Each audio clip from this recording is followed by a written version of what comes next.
From past 2 years నుంచి నేను రెగ్యులర్గా జిమ్ చేస్తున్నా. డైట్ అయితే అప్పుడప్పుడు చీట్ అయింది కంపల్సరీ, అది క్రేవింగ్స్ ఆగవు కాబట్టి. సో ఇక్కడ ఏంటంటే అవతల వాళ్ళకి ఎంత నాలో చేంజ్ కనిపిస్తుందో ఏమో కానీ నాకైతే ఇన్నర్ కోర్ చేంజ్ అయితే చాలా స్ట్రెంగ్త్ పెరిగింది, అది నాకు అర్థమవుతుంది.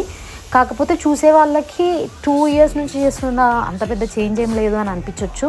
అయినా కూడా గివప్ చేయకుండా మనం కంటిన్యూ చేస్తూనే ఉండాలి. అది నీకు ఇన్నర్ స్ట్రెంగ్త్ ఇంక్రీజ్ అవ్వడానికే కానీ అవతల వాళ్ళు నేను అప్రిషియేట్ చేయడానికి కాదనేది అయితే నేను స్ట్రాంగ్గా బిలీవ్ చేశా.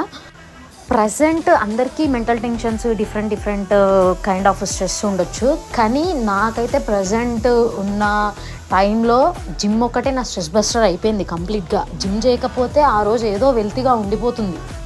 ఒక్కసారి బాడీ జిమ్కి ఆ స్వీట్ పెయిన్స్కి అలవాటు పడిపోతే, ఆ స్వీట్ పెయిన్స్ లేకపోతే ఏదో మిస్ అయిపోతున్నామనే ఫీలింగ్ వచ్చేసి ఆ స్వీట్ పెయిన్స్ కోసమైనా జిమ్కి వెళ్తాం కంపల్సరీ.